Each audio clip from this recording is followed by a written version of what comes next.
মুর্শিদাবাদের জলঙ্গি থানার ফরিদপুর এলাকায় স্কুলের শিক্ষক শিক্ষিকাকে স্কুলের রাঁধুনি মেয়েরা আটকে তৃণমূলের দলীয় পতাকা নিয়ে শৈবর গোষ্ঠীর মহিলাদের বিক্ষোভ মুর্শিদাবাদে।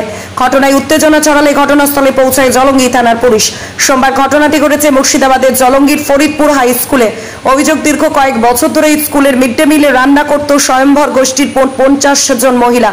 হঠাৎই প্রশাসনিক অর্ডারে সেই রান্না 10 জন করায় বাকি 40 জন মহিলা তৃণমূলের দলীয় পতাকা নিয়ে বিক্ষোভ দেখাতে শুরু করে। ঘটনায় উত্তেজনা সৃষ্টি হলে ঘটনাস্থলে পৌঁছায় পুলিশ। তারপর পরিস্থিতি নিয়ন্ত্রণে আসে।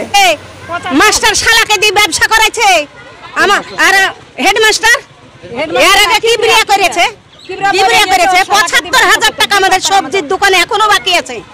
তাহলে আমরা কি করে দেবো? আমরা বডি বিক্রি করব না কিডনি বিক্রি করব? হ্যাঁ, আমাদের ব্যাংকে লোন আছে, এই গোষ্ঠীর পুর ব্যাংকে লোন আছে, একটা লোনও দেয় না, আমাদেরকে বাদ দিয়েছে। এক পাতে বসে বসে খাইছি আমরা।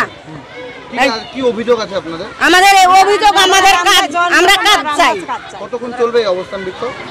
যতক্ষণ না মিটবে, যতক্ষণ আমাদেরকে কাজের অধিকার না দিবে, কাজে জয়েন না করবে, ততক্ষণ আমরা ছাড়বো না। এভাবেই চলবে? এইভাবেই চলবে।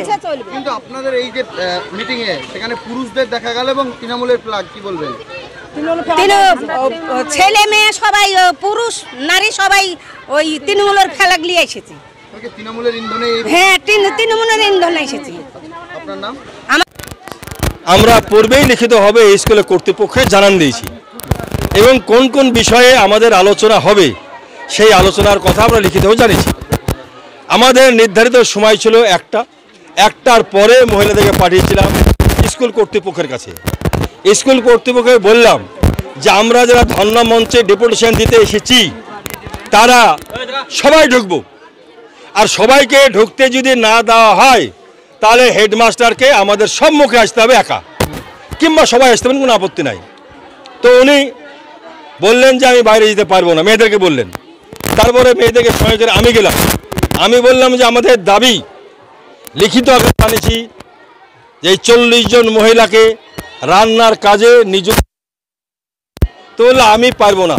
কে পারবে? বিডিও সাহেব। বিডিও বা কেউ যদি উত্তর দিতে পারে তাকে ডাকুন, এবং যতক্ষণ পর্যন্ত সদুত্তর এই মহিলাগুলো না পাবে ততক্ষণ পর্যন্ত এই গেট থেকে এই স্কুলের শিক্ষক অশিক্ষক রাঁধুনি কেউ সদুত্তর না দিয়ে যেতে পারবে না। উনি যেটা বলবেন সেটাই। এবার আমাদের স্কুলের পক্ষে আমাদের রান্না বান্না হচ্ছে, কে 10 জন করলো না 20 জন করলো, পুরোটাই ঠিক করে দেবেন আমাদের বিডিও। তার নির্দেশেই আমরা কাজ করি, বা তারা যাকে পাঠান সেই রান্না করে। আসলে প্রবলেম হচ্ছে 5টা গোষ্ঠী, সেখানে 2 করে 10 জন হেডে তারা এখানে রান্না করে। এইবার এটা আজকে ঘটনা, অনেক 2-4 বছর আগের ঘটনা। যে সময়তে সমস্যাটা আসছে, আগে সবাই রান্না করতো এবং নির্দিষ্ট নিয়মে রান্না করতো।